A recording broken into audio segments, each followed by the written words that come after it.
Hello guys and welcome to AP cricket. सबसे पहले आज हम बात करेंगे टी20 वर्ल्ड कप जीतने के बाद एक बहुत बड़ा कंट्रोवर्सी क्रिएट हो गया और अब तो इसके ऊपर हरभजन सिंह और ईशान किशन का भी रिएक्शन देखने को मिला है। जी हाँ गाइस, टीम इंडिया टी20 वर्ल्ड कप में डोमिनेट करके जिस तरीके से वर्ल्ड कप जीती है, पूरी दुनिया अभी तक शॉक है कि कैसे टीम इंडिया हर मैच में 250 रन बना दे रही है, कैसे इंडिया आईसीसी वर्ल्ड कप में डोमिनेट कर रही है और कैसे हर साल India ICC trophies back to back जीतती जा रही है। इंडिया को जो सपोर्ट कर रहे हैं इंडिया के अंदर वो तो सेलिब्रेट कर ही रहे हैं, लेकिन खासतौर पर जो इंडिविजुअल आइडल्स के कट्टर फैंस है वो इंडिया को क्रिटिसाइज कर रहे हैं इंडिया के अंदर रह के ही। लेकिन इसी बीच एक बहुत बड़ा कंट्रोवर्सी क्रिएट हो चुका है। फॉर्मर इंडियन क्रिकेटर जो 1983 विनिंग वर्ल्ड कप स्क्वाड का हिस्सा थे, कीर्ति आजाद ने एक बहुत ही कंट्रोवर्शियल स्टेटमेंट दिया है। जब सूर्य कुमार यादव वर्ल्ड कप की ट्रॉफी को जीतने के बाद गौतम गंभीर के साथ जब हनुमान मंदिर लेके गए थे, तो इसके ऊपर कीर्ति आजाद का कहना था कि कैसे हमने 1983 में वर्ल्ड कप जीतने के बाद ट्रॉफी को इंडिया के नाम डेडिकेट किया था। हमने इसी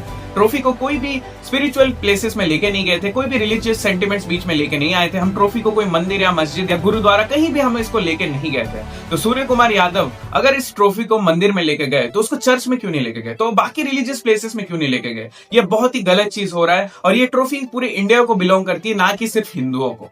तो भाई इस स्टेटमेंट के बाद आपको खास तौर पे समझ में आ रहा है कि किस तरीके का हेट्रेड स्पीच यहाँ पे कीर्ति आजाद करने को ट्राई कर रहे थे। पॉलिटिक्स को भी यहाँ पे बीच में लेके आना है। तो इसके ऊपर हरभजन सिंह को जब पूछा गया था तो हरभजन सिंह का बोलना था कि मुझे कीर्ति आजाद भाई से तो इस तरीके का स्टेटमेंट की उम्मीद नहीं थी। वो एक पॉलिटिशियन है, वो क्रिकेटर भी थे जो 1983 में वर्ल्ड कप जीते, तो उनको इस तरीके की बातें नहीं करनी चाहिए। अगर कोई क्रिकेटर वर्ल्ड कप जीतने से पहले कोई मन्नत करके जा रहा है मंदिर में और वर्ल्ड कप जीतने के बाद अगर वो पर्सनल चॉइस है कि भाई वो मंदिर जा रहा है या मस्जिद जा रहा है, वो चर्च है, वो उसका पर्सनल चॉइस है। इस बारे में इसको पॉलिटिसाइज नहीं करना चाहिए। आपकी टीम, आपकी देश back to back world cup जीत रही है, आपको इस चीज से खुश रहना चाहिए। आपको किसी इंडिविजुअल प्लेयर के पीछे नहीं भागना चाहिए। उसको जो करना है करने दो यार, सबका अपना पर्सनल बिलीव रहता है। आगे जब ईशान किशन को भी इस बारे में पूछा गया तो ईशान किशन ने कहा कि भाई आप किस बारे में बात कर रहे हो, इंडिया वर्ल्ड कप जीत के आ रही है, मुझे लगा कि आप अच्छे अच्छे सवाल पूछोगे। कौन है ये कीर्ति आजाद? जो बोलना है उसको बोलने दो यार। मुझे लगा आप अच्छे अच्छे सवाल पूछोगे कैसे हमने वर्ल्ड कप जीता, लेकिन इस तरीके का बेकार और फालतू सवाल पूछ के आप पूरा वर्ल्ड कप का मजा को खराब कर दे रहे हो। बाकी फैंस का भी अपना इंडिविजुअल ओपिनियन है, हर कोई लोग अलग अलग बातें कर रहे हैं। लोग बोल रहे हैं कि ये वर्ल्ड कप इतना अच्छा नहीं था क्योंकि इंडिया अपने मतलब की पिचेस बना दी है। ऑल ऑफ ए सडन जब इंडिया मैच जीतना चालू कर देती है तो पूरी दुनिया को प्रॉब्लम आ जाता है, इवन विराट कोहली के फैंस को। आपका क्या मानना है इस बारे में? बात करेंगे अब हम अगले अपडेट के बारे में। टीम इंडिया जिस तरीके से टी20 वर्ल्ड कप में एक और विक्ट्री यहां पे हासिल कर लिया है, शोएब अख्तर की रातों की नींद उड़ गई है। पीक जेलसी देखने को मिल रहा है और फिर से इस बंदे ने एक और कंट्रोवर्शियल स्टेटमेंट देना चालू कर दिया है। जी हाँ गाइस, अभी थोड़ी देर पहले मैंने आपको बताया था जिस तरीके से टीम इंडिया टी20 वर्ल्ड कप में डोमिनेट करके एक और वर्ल्ड कप को अपने नाम कर दिया, पूरी दुनिया यहाँ पे शॉक में है। उनको समझ में नहीं आ रहा कि इंडिया कैसे वन साइडेड मैचेस जीत रही है, इंडिया कैसे बैक टू बैक मैचेस जीत रही है, इंडिया के पास इतना क्वालिटी कैसे आ गया कि ऑलमोस्ट हर मैच में वो 250 बना देते हैं, जहां पे पार स्कोर 180 190 है। तो इस बार जब इंडिया वर्ल्ड कप जीत गई तो ये शोएब अख्तर नेशनल टेलीविजन पाकिस्तान के ऊपर बैठ के स्टूडियो के अंदर ये बोला कि इंडिया एक अमीर बाप का औलाद है जो मोहल्ले गली के सारे गरीब टीम्स को बुलाता है और वो बोलता है कि मेरा बैट है, मेरा बॉल है, तुम लोग आओ पार्टिसिपेट करो, लेकिन जीतूंगा तो सिर्फ मैं। टीम इंडिया पूरी क्रिकेट को बर्बाद करके रख चुकी है। ये स्टेटमेंट था ये शोएब अख्तर का, और ये इसलिए बोला क्योंकि टीम इंडिया हर साल एक आईसीसी ट्रॉफी जीतती है। मतलब शोएब अख्तर के हिसाब से टीम इंडिया बाकी टीम्स को बुलाती है लेकिन उनका बैट बॉल छीन लेते हैं, उनका हाथ पैर बांध के उनको स्टेडियम में भेजते हैं पिच के ऊपर, जैसे न्यूजीलैंड के साथ इंडिया ने फाइनल में किया था। उनका हाथ पैर बांध के उनको बोले थे कि 250 चेस करो। टॉस तो न्यूजीलैंड नहीं, टॉस तो इंडिया ने जीता था। तो इस तरीके का पीक जेलसी आपको देखने को मिलेगा, सिर्फ शोएब अख्तर की तरफ से नहीं, सारे पाकिस्तानियों की तरफ से और इंग्लैंड की तरफ से, कुछ ऑस्ट्रेलियन फैंस की तरफ से, कुछ विराट कोहली के फैंस की तरफ से भी। ये चीज बहुत सैड है लेकिन यही रियलिटी है। पाकिस्तानियों से आप और क्या ही एक्सपेक्ट कर सकते हो। तो चलिए आगे बढ़ते हैं, अब बात करेंगे अगले अपडेट के बारे में।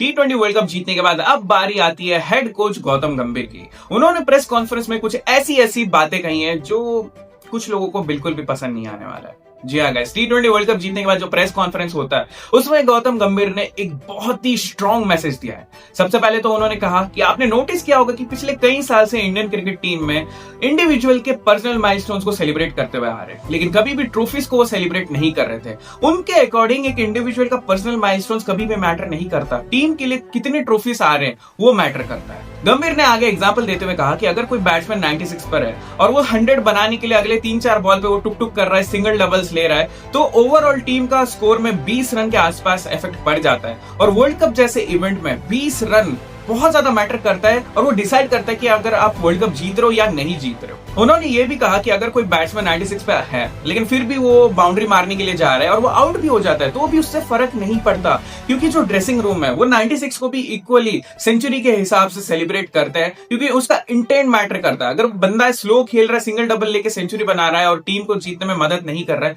तो वो किसी चीज में फायदा नहीं होता है। गंभीर के अकॉर्डिंग 2024 के बाद 1-1.5 साल जो था ये 2026 का वर्ल्ड कप से पहले पूरी टीम इंडिया का माइंडसेट यही फियरलेस अप्रोच की फिलोसॉफी पे बिल्ड हुआ है। अगर कोई बैट्समैन को लगता है कि वो 96 पे होने के बाद भी सेंचुरी बना सकता है बाउंड्री लगा के, तो वो बाउंड्री के लिए जाते हैं यार, वो सिंगल डबल नहीं लेते। आउट हो जाते तो होने दो, कोई फर्क नहीं पड़ता, लेकिन स्लो स्लो खेल के सेंचुरी बनाने का कोई भी सेंस नहीं बनता, ऐसा गौतम गंभीर का कहना था। इसके बाद गौतम गंभीर ने इस T20 वर्ल्ड कप की ट्रॉफी को राहुल द्रविड़ और VVS लक्ष्मण को डेडिकेट किया है। राहुल द्रविड़ के बारे में उन्होंने कहा कि जो टेन्योर था राहुल द्रविड़ का एज अ हेड कोच, उन्होंने जो स्ट्रक्चर है टीम इंडिया का, जिस तरीके से उन्होंने स्ट्रॉन्ग बनाया, उसके लिए राहुल द्रविड़ को बहुत ज्यादा क्रेडिट मिलना चाहिए। आगे VVS लक्ष्मण के बारे में उन्होंने कहा कि जो सेंटर ऑफ एक्सीलेंस में VVS लक्ष्मण इतने टाइम से काम कर रहे हैं, फ्यूचर स्टार्स को जो जिस तरीके से वो ग्रूम कर रहे हैं वो बहुत ज्यादा इंपॉर्टेंट है टीम इंडिया के लिए, क्योंकि गौतम गंभीर का मानना है कि जो BCCI का सेंटर ऑफ एक्सीलेंस है वो टीम इंडिया का मेन पाइपलाइन है, जिससे फ्यूचर स्टार्स बनते हैं, ग्रूम होते हैं, और जिस तरीके से हमारा सिस्टम स्ट्रांग है